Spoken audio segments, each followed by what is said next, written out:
Hello everybody and welcome to अविजन institute. और आज जो वर्ल्ड अफेयर्स का हमारा टॉपिक रहने वाला है वो काफी इंटरेस्टिंग है। ये आप देख सकते हैं आपके सामने कि क्या भारत को रूस से तेल खरीदना बंद करना चाहिए। तो ये काफी इंटरेस्टिंग टॉपिक रहने वाला है। जैसे कि आपको पता होगा कि वेस्टर्न कंट्रीज जो हैं यूएसए और यूके, ये सारे जो कंट्रीज हैं वो भारत के ऊपर प्रेशर बना रहे हैं कि रशिया यूक्रेन युद्ध को लेकर के हम जो न्यूट्रल स्थिति में है उसको लेकर के हम एक स्टैंड ले। यूएन जनरल असेंबली में जो हम वोटिंग करने से अब्सटेन कर जा रहे हैं। इवन फ्रांस ने भी ये कहा है कि हमारी दोस्ती काफी गहरी है भारत के साथ में, लेकिन G20 का जो अध्यक्षता भारत कर रहा है वहां पर कहीं ना कहीं फ्रांस का ये मानना है कि इंडिया को रशिया का एक्शंस का क्रिटिसिज्म करना चाहिए। तो ये देखने वाली बात रहेगी कि किस तरीके से वेस्टर्न कंट्रीज का जो प्रेशर है, रशियन इकोनॉमी काफी बड़े सैंक्शंस में है, दुनिया की सबसे ज्यादा सैंक्शंस जो है वो रशियन इकोनॉमी फेस कर रही है। तो इसी चीज को यहाँ पे हम डिस्कस करेंगे, इंडिया किस स्टैंड के साथ में आगे बढ़ सकता है। क्या हम जो तेल परचेज कर रहे हैं रशिया के साथ में वाकई वो सस्ता है या हम सिर्फ अपने रिलेशंस के वजह से परचेज कर रहे हैं, और अगर हमें सस्ता मिल रहा है तो हम ये कर भी पाएंगे आगे या नहीं कर पाएंगे। इस क्वेश्चन का आंसर जानने के लिए आपको इस वीडियो में बने रहना है। चलिए आपको वीडियो की शुरुआत करते हो। यहाँ पे आप ग्रेट लीडर्स के इमेजेस यहाँ पे देख सकते हैं। चलिए ये आपके सामने मैप जो है वहां पे नजर आ रहा होगा। इस स्टोरी को जानने से पहले दरअसल हमें थोड़ा सा पीछे एक मुल्क के बारे में जानना पड़ेगा जिसका नाम है ईरान। क्यों जानना पड़ेगा? क्योंकि आपको पता होगा तो joint comprehensive plan of action, जिसको JCPOA कहा जाता है, तो भारत जो है वो ईरान एक समय में भारत का सबसे बड़ा क्रूड ऑयल सप्लायर मुल्क हुआ करता था। टॉप 3 में ईरान आता था। लेकिन जब डोनाल्ड ट्रंप साहब आए तो उन्होंने ये जो डील था JCPOA का, तो उससे वो पुल आउट कर गए। ठीक है, बराक ओबामा साहब ने उस डील को बनाया था 2015 में, ताकि ईरान के ऊपर जो सैंक्शंस लगा था वो रिमूव हो सके और ईरान अपने जो न्यूक्लियर वेपन्स के तरफ से डाइवर्ट करके अपने इकोनॉमी और अपने एनर्जी सेक्टर पे काम कर सके। खैर, डोनाल्ड ट्रंप आते ही उस चीज को वो टर्मिनेट कर गए, वो पुल आउट कर गए उस ट्रीटी से। और इसके बाद में वो चाइना के ऊपर इवन कयास ये लगाए जा रहे थे कि भारतीय इकोनॉमी के ऊपर भी सैंक्शंस लगाया जाए, क्योंकि हम ईरान से उस वक्त तेल परचेज कर रहे थे। वेस्टर्न कंट्रीज के प्रेशर में आने की वजह से हमने ईरान से जो है वो तेल परचेज करना कम तो नहीं किया था, लेकिन हाँ कुछ हद तक इंपैक्ट हुआ था। हमारा जो इन्वेस्टमेंट भी था ईरान में, जैसे कि आप देख रहे हो चाबहार पोर्ट, तो ये जो पोर्ट का कंस्ट्रक्शन है ये स्लो हो गया। साथ साथ में आप देखोगे तो ईरान बाकी का 1-2 पोर्ट के लिए चाइना को एक्सेस देने लग गया था। तो हमारा जो रिश्ता है वो ईरान के साथ में थोड़ा सा इंपैक्टेड हुआ था। तो क्या हम समझ सकते हैं कि जो भारत और रूस का रिश्ता है, जो हम कहते हैं ऑल वेदर अलाई, क्या उनके रिश्तों में भी इंपैक्ट पड़ने वाला है? चलिए इसी चीज को जानते हैं और आपको दिखाते हैं किस तरीके से हमें तेल जो है वो परचेज करना चाहिए, नहीं करना चाहिए, ये सारी बातों को लेकर के। जैसा कि आप देख सकते हो कि जो भारतीय ऑयल इंपोर्ट किया जाता है रशिया से वो काफी हद तक बढ़ा है। ठीक है, आप देखोगे कि मॉस्को से आज तक हम कहीं ना कहीं वो ट्रेडिशनल सप्लायर, यानी कि शुरू से वो सप्लायर नहीं रहा है हमारे लिए, और साल दर साल ये जो नंबर है ये बढ़ रहा है भारत का इंपोर्ट करने का ऑयल से बिटवीन रशिया, और वो भी अप्रैल से नवंबर 2022। और आपको आश्चर्य होगा लेकिन कुल मिलाकर के लगभग 768% जो है वो बढ़ोतरी देखने को मिला है। यानी कि हम जो रशिया के साथ में ऑयल इंपोर्ट करते हैं वो अप्रैल से नवंबर महीने का 2022 का आंकड़ा बताता है कि 768% तक जो है वो इजाफा हुआ है। इसके अलावा आप देखोगे तो भारत हाईलाइट करता है कि उसका जो पॉपुलेशन एक्चुअली कहीं ना कहीं, क्योंकि क्रिटिसिज्म हुआ कि आप इतना ज्यादा ऑयल जो है वो इंपोर्ट कर रहे हो रशिया से, तो इस क्रिटिसिज्म के ध्यान में रख करके हमारे जो एक्सटर्नल अफेयर्स मिनिस्टर साहब हैं एस जयशंकर, उन्होंने ये भी कहा कि भारतीय इकोनॉमी जो है वो आप देखोगे तो उनका जो पर कैपिटा इनकम है वो $2000 से भी कम है। जहां आप देखोगे यूरोपियन कंट्रीज में तो वो 60,000 यूरोस के आसपास का औसत बनता है। यानी कि हमारे यहाँ हम प्रैग्मेटिज्म के अप्रोच को लेकर के नहीं चल सकते हैं। ठीक है, तो कुल मिलाकर के हम ये कह सकते हैं कि हम किसी के डिपेंडेंसी में नहीं। और आपके सामने ये कटआउट जो दर्शाता है कि टॉप 10 सप्लायर्स क्रूड ऑयल का अप्रैल से नवंबर का, और आप देखोगे रशिया ये रहा, आपको नजर आ रहा होगा, और रशिया में हमारा इजाफा कितना ज्यादा हुआ है। इराक टॉप मोस्ट कंट्री है, लेकिन दूसरे ही पायदान पे आपको रशिया नजर आ रहा होगा, और बढ़ोतरी टोटल 768.2% का। बाकी कंट्रीज भी so on and so fourth का है कि आप इस डेटा को अपने हिसाब से देख सकते हो। ठीक है, नेक्स्ट आप देखोगे तो क्योंकि जैसा कि हम आपको बताया एक्सटर्नल अफेयर्स मिनिस्टर साहब, तो इन्होंने ये भी कहा कि भारत का जो मूव है इंपोर्ट करने का रशियन ऑयल का, वो यूरोप से 6 गुना जो है वो कहीं ना कहीं कम रहा है, क्योंकि यूरोप ने 6 गुना ज्यादा क्रूड ऑयल परचेज किया है रशिया से सिंस फेब 2022। तो कहीं ना कहीं एस जयशंकर साहब यही कह रहे हैं कि आप अपने अंदर पहले झांकिए, आप हमारे ऊपर आरोप लगाने वाले कोई नहीं होते हैं। हमें जहां से समझ आएगा हम वहां से तेल परचेज करेंगे। इसके अलावा ये रहा इंडिया और रशिया का मैप। आप इस तरीके से भी देख सकते हो किस तरीके से हमारी दोनों की जो इकोनॉमीज हैं, जो ज्योग्राफी है। रशिया दुनिया का सबसे बड़ा कंट्री है और साथ साथ में भारत एरिया वाइज 7वां है, आपको पता ही होगा। और रशिया से आर्कटिक सर्कल वगैरह पास हो रहा है और ये व्लादिवोस्तोक से हम चेन्नई को जोड़ रहे हैं, मुंबई से हम यहाँ पे सेंट पीटर्सबर्ग है इधर जोड़ रहे हैं। और सारी तरीके से आप मैप से रिलेट कर सकते हो किस तरीके से हम international north south transport corridor से भी हम कनेक्टिविटी को बढ़ावा दे रहे हैं वाया ईरान। तो अगर हमने इस पे वीडियो भी एक बनाया हुआ है ईरान के ऊपर, अगर आपने नहीं देखा है तो आप उस वीडियो को भी जाकर के देख सकते हैं, वहां से आपको काफी अंडरस्टैंडिंग मिलेगा, फिर आप इस चीज को रिलेट कर सकते हो वापस से। इस वीडियो के बाद में आप वहां पे जाना तो आपको काफी हद तक चीजें और समझ आएंगी। चलिए, बहरहाल भारत का जो कंसर्न है वो ये नहीं है कि मतलब किस तरीके से ओवरऑल हमारा जो जीडीपी ग्रोथ है वो 6% से ज्यादा ही रहा है।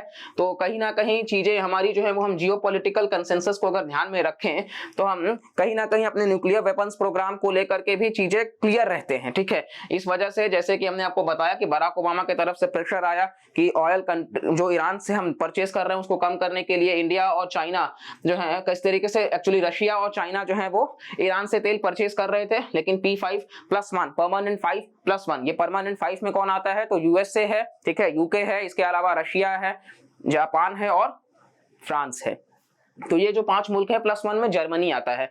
तो इन लोगों ने सैंक्शंस लगाया था तेहरान यानी कि ईरान के ऊपर, और इसको लेकर के कहीं ना कहीं रशिया और चाइना उसके खिलाफ थे, ठीक है। फिर आप देखोगे तो ईरान और JCPOA का एरा, इसको हमने डिटेल में देख लिया है कि ईरान काफी लंबे समय से भारत के लिए एक बहुत बड़ा टॉप 3 ऑयल सप्लायर्स का हिस्सा रहा है। ईरान जो है वो बेडरॉक रहा है, मतलब एनर्जी, एक्चुअली एनर्जी जो है वो बेडरॉक रहा है भारत और ईरान के इकोनॉमिक टाइज का।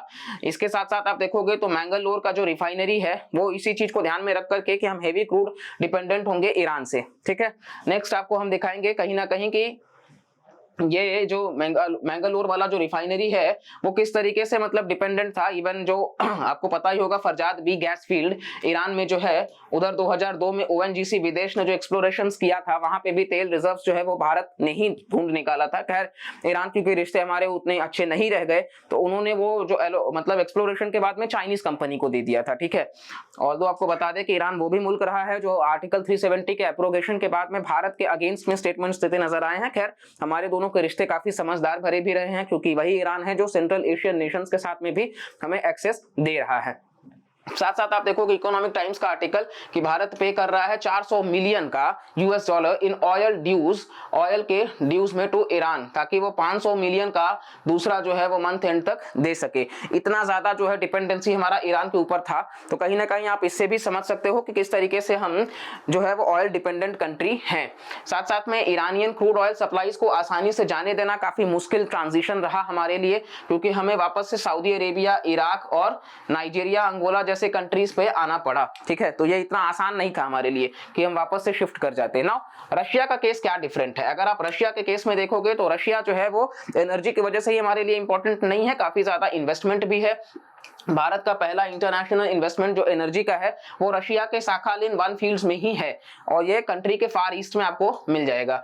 वर्ष 2009 में रशिया फोकस्ड इंपेरियल एनर्जी ने 10,000 करोड़ जो है रुपए वो परचेज करने पे लगा दिए। और इसके अलावा आप देखोगे तो कहीं ना कहीं ये चीजें चालू आपको नजर आ जाएंगी और ये दोनों जो हैं वो काफी ज्यादा इस दोस्ती को दर्शा रहे हैं और इस रिश्ते को बता रहे हैं कि इनकी जो प्रेजेंस है दोनों की वो इस इंडिया और रशिया के लिए काफी ज्यादा इंपॉर्टेंट है, ठीक है। इसके अलावा आप देखोगे तो यहाँ पे आपको मिल रहा होगा आर्टिकल जो कह रहा है ONGC विदेश ने बिड किया है कि वो रीटेक करने वाले हैं 20% भागीदारी, जो कि रशिया के साखालिन 1 में होगा, जो हमने आपको दिखाया।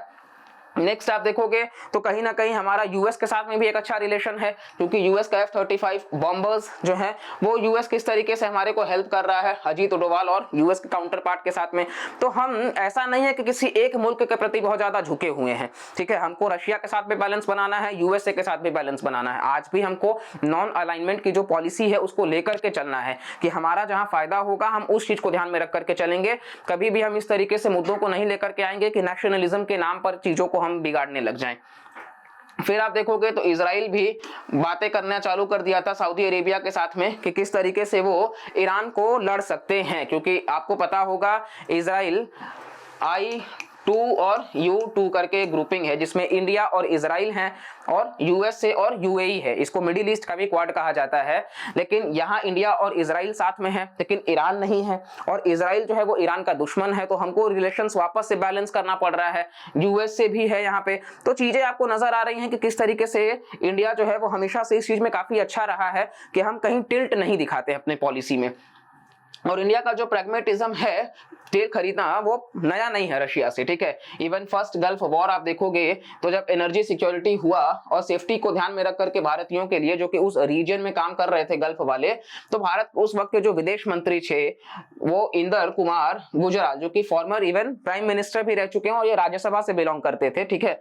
तो इन्होंने इराकी डिक्टेटर को विजिट किया था सद्दाम हुसैन को बगदाद इराक में, ठीक है। और इसके अलावा उन्होंने इराकी लीडर के साथ में एक टाई अप भी किया कि किस तरीके से मतलब हम तेल वगैरह को लेकर के आगे बढ़ सकते हैं। और ये ओवरऑल का लार्जेस्ट इवैक्यूएशन भी रहा है भारतीयों के द्वारा जो कि कॉन्फ्लिक्ट जोन में रहा है। तो ये भी आपको पता होना चाहिए कि इराक में जो सद्दाम हुसैन के द्वारा जब वो एयर स्ट्राइक्स वगैरह कंडक्ट किया गया यूएस के द्वारा, तो वहां पर भारतीयों को बचाना और अपने क्रिटिकल ऑयल सप्लाईज को भी मेंटेन करना वो भारत ने बहुत ही अच्छी डिप्लोमेसी से साबित किया था, जो कि गुजरात डॉक्ट्राइन आप आगे पढ़ोगे।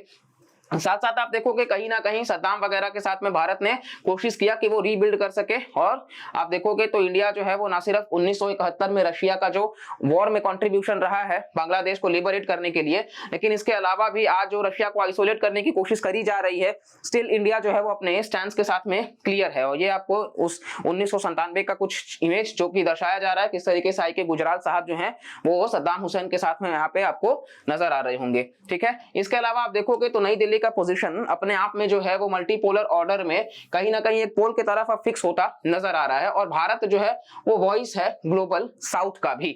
तो इस वजह से और G20 का अध्यक्षता भी भारत ही कर रहा है, जो कि अपने आप में काफी ज्यादा इंपॉर्टेंट मायने रखने वाला है। साथ साथ में आपको बता दें SCO का जो प्रेसिडेंटशिप है 2023 का, जिसमें रशिया भी पार्ट है, चाइना भी पार्ट है, उनका भी अध्यक्षता भारत ही कर रहा है। तो जहां G20 में यूएस जैसी कंट्री भी इन्वॉल्व होगी, वहीं SCO में रशिया जैसी कंट्री भी इन्वॉल्व होगी। तो इन चीजों को आपको पता होना चाहिए कि किस तरीके से अगेन हमको बैलेंसिंग प्रिंसिपल पे काम करना होगा। और ये इंडियन एक्सप्रेस का कटआउट जो कि आपको बता रहा होगा कि G20 का प्रेसिडेंसी जो है और भारत किस तरीके से वॉइस रहने वाला है ग्लोबल साउथ कंट्रीज का। जैसा कि पता ही होगा अगर आप प्रीवियस हमारे वर्ल्ड अफेयर्स वीडियोस को फॉलो कर रहे हैं, तो वहां पर हमने बताया था ग्लोबल साउथ कंट्रीज को किस तरीके से कौन कौन सी कंट्रीज ग्लोबल साउथ का हिस्सा हैं। अगर आप नहीं देख रहे हैं तो आप वीडियोस को जाकर के पीछे देख सकते हैं। इसके अलावा ये आर्टिकल कह रहा है कि जो एशिया का हंगर है एनर्जी के लिए वो रशियन इकोनॉमी को बचाने वाला नहीं है। बेसिकली ये वेस्टर्न लेड स्टेटमेंट है जो कि इंडिया और चाइना को टारगेट कर रहा है कि ये दोनों मिलकर के रशिया को बचा नहीं सकते हैं, उसकी अर्थव्यवस्था को ये बचा तो नहीं सकते हैं। खैर आपको पता ही है वेस्टर्न और क्या ही सोच सकते हैं। साथ साथ में ये हमारे एनर्जी मिनिस्टर हैं भारत देश के, जिनका ये मानना है कि भारत जो है वो तेल अपने हिसाब से खरीदेगा। अगर उसको कहीं से बेनिफिट समझ में आता है तो वो वहां से तेल खरीदेगा, ना कि किसी मुल्क के प्रेशर में आकर के हम डिसीजंस को बदलने लग जाएंगे। इसके अलावा आप देखोगे तो यूएस ऑफिशियल्स का यह मानना है कि भारत के ऊपर हम किसी प्रकार से सैंक्शन नहीं लगाने वाले हैं कि वो रशिया से तेल खरीद रहे हैं तो हम सैंक्शंस लगा दें। जैसा कि आपको पता है अगेन हमारा जो डिप्लोमेसी है वो इतना अच्छा है कि हम उन चीजों को मेंटेन करके लेके चल पा रहे हैं। तो ये आपको एक अंदाजा मिल रहा होगा इस चीज से। साथ साथ आप देखोगे आप कहोगे कि मतलब हम रशिया से आखिर तेल परचेज इतना ज्यादा किए ही क्यों। तो आपको बता दें रशिया ने भारत को डिस्काउंट में तेल ऑफर किया, इस वजह से आज हम 35,000 करोड़ जो है उतना का डिस्काउंट हमको मिला है रशियन क्रूड से। इस वजह से एक्सपर्ट्स कह रहे हैं कि हम जो तेल खरीद रहे हैं वो आगे भी हम कंटिन्यू रखेंगे, क्योंकि जैसा कि आपको पता है कि हमारा जो फिस्कल डेफिसिट है, हमारा जो करंट अकाउंट डेफिसिट है, यानी कि जो सरकार का व्यय होता है, खर्च होता है, वो अगर हम कम कर सके, साथ साथ जो हम इंपोर्ट बिल है उसको अगर हम कम कर सके तो ये हमारे लिए बहुत बेहतर होगा ना। और इस वजह से हम अपने चीजों को और ज्यादा अच्छा कर सकेंगे। जैसे कि आप देखोगे कि कहीं ना कहीं हम फर्टिलाइजर्स को भी कम कर रहे हैं ताकि हम अपने इंपोर्ट बिल को ही कम कर सके। तो ये जो डिपेंडेंसी है बाकी मुल्कों को लेकर के वो भी हम कम कर सके, और इसी की वजह से आज आत्मनिर्भर भारत की तरफ हम बात कर रहे हैं। आज आप देखोगे तो कहीं ना कहीं हमारा जो वेपनाइजेशन है वो हम यूएस के साथ में भी वेपन्स में काम कर रहे हैं, इजराइल के साथ भी कर रहे हैं, रशिया के साथ भी S-400 ले रहे हैं, तो फ्रांस के साथ में भी हमारा राफेल है। तो आप इस तरीके से देख सकते हो कि ऑल्दो ये जो मल्टीपोलर वर्ल्ड है, इंडिया किस तरीके से बैलेंसिंग प्रिंसिपल का काम करके आगे चल रहा है। तो कुल मिलाकर के ये सिनारियो था। आपको इतना समझ आया होगा कि भारत जो है वो रशिया से तेल लेना बंद नहीं करने वाला है और बिल्कुल हम किसी मुल्क के प्रेशर में आकर के चीजों को लेकर के नहीं चलने वाले हैं। और यहाँ पर आपको इस चीज से क्लियर हो गया होगा कि ये जो रिश्ता है वो काफी गहरा रहा है। हाँ बेशक अभी के एंगल में चाइना जो है वो इन्वॉल्व हो चुका है और चाइना और रशिया एक नया फ्रेंडशिप एंगल बन रहा है, जिसके लिए हम एक डिटेल्ड वीडियो आप सबके लिए लाएंगे। आप वहां से भी चीजों को देख सकते हैं। लेकिन बाकी के लिए हम इतना जरूर कहेंगे कि ये जो दोस्ती है वो आगे भी चलने वाली है और इंडिया का स्टांस काफी हद तक क्लियर है। तो बिल्कुल हम यही चाहेंगे कि पीस हो और इसी पीस से दुनिया की डिप्लोमेसी आगे बढ़े। चलिए उम्मीद करते हैं आपको ये कंटेंट पसंद आया होगा। अगर वीडियो अच्छा लगता है तो लाइक करिएगा, कमेंट करिएगा, चैनल को सब्सक्राइब किया है तो वेल एंड गुड, फॉरवर्ड करिए, नहीं किया है तो तुरंत सब्सक्राइब करिए। फिर किसी वीडियो में मिलते हैं, तब तक के लिए bye bye, take care and Jai Hind.